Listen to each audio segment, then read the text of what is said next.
The darkest shadow in history. A name responsible for the death of millions. A man who set a continent on fire. Adolf Hitler.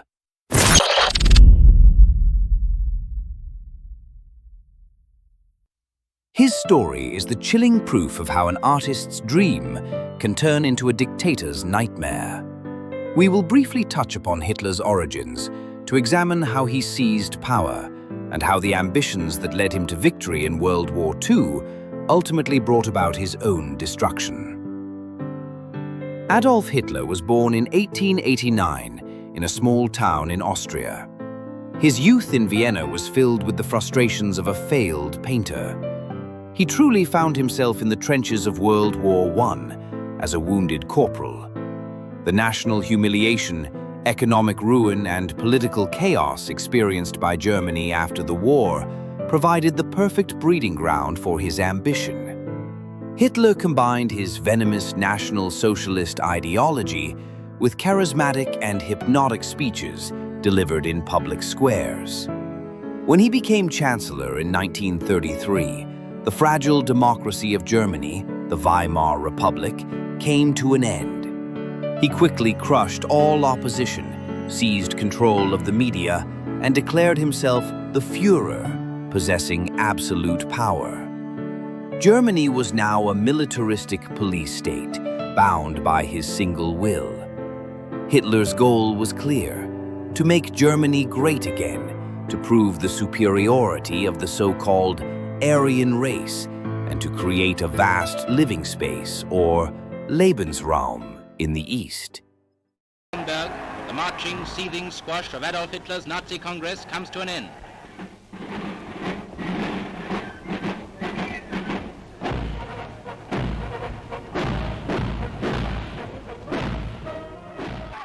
As Europe hesitated in the face of Hitler's relentless demands, he put his plans into action.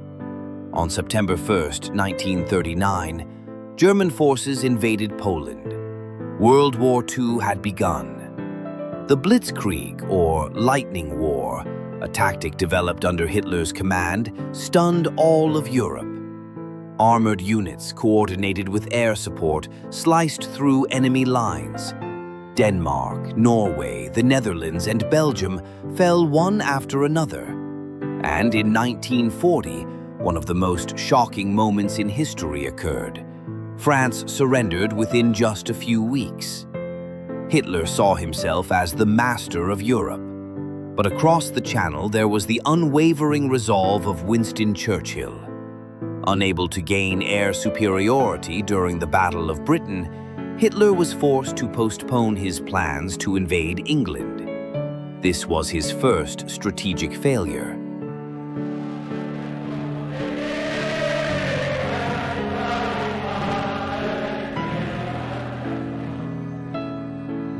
Hitler's greatest ideological objective and his biggest strategic mistake came in 1941, the invasion of the Soviet Union, Operation Barbarossa. This was not merely a military conflict, but a war of ideological annihilation. Hitler believed that destroying the Soviets and communism would be his ultimate victory. German forces initially made great progress. However, Soviet resistance, the sheer scale of the geography, and most crucially, the brutal Russian winter, halted the advance. Angenommen, der Reichstag die Annahme der Gesetze vorliegenden Parteigenosse, Reichstagspräsident Göring, verlesen wird. Das erste und zweite Gesetz tragen eine Dankeschuld an die Bewegung ab, unter deren Symbol Deutschland die Freiheit zurückgewonnen hat. At this point, Hitler began to completely disregard the sensible advice of his generals. He saw himself as an invincible genius and personally intervened in every decision on the front line.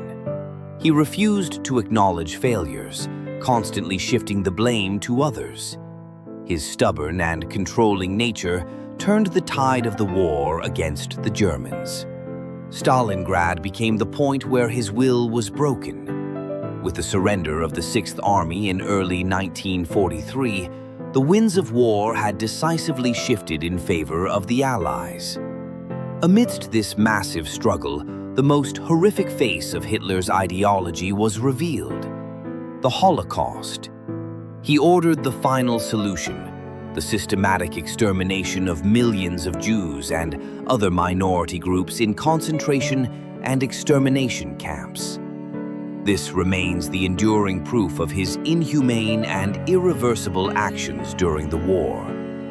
By 1944, pressure was mounting on all fronts. D-Day, the Normandy landings, opened the Western Front. The Allies were now closing the circle on Berlin from both the West and the East. Hitler's sanity was rapidly deteriorating. He was physically trembling and mentally paranoid. He was ordering non-existent armies into action. The fact that his own commanders attempted to assassinate him was a further sign of his disconnection from reality.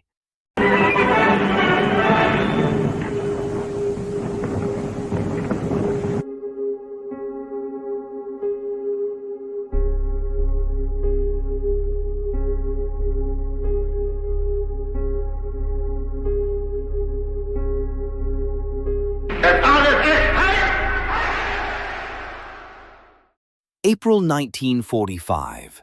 Berlin was in ruins, and Soviet tanks were advancing through the city streets. Hitler retreated into his underground bunker, the Führer bunker. He was physically and mentally exhausted, completely cut off from the outside world.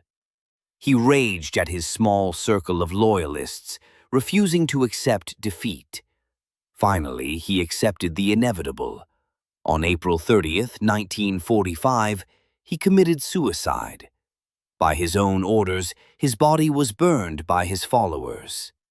Just 1 week later, Nazi Germany officially surrendered. Hitler left behind more than 50 million casualties, the unspeakable horror of the Holocaust, and a continent reduced to rubble. His story is a permanent and chilling warning of how hatred and unchecked power can drive humanity to its darkest extreme.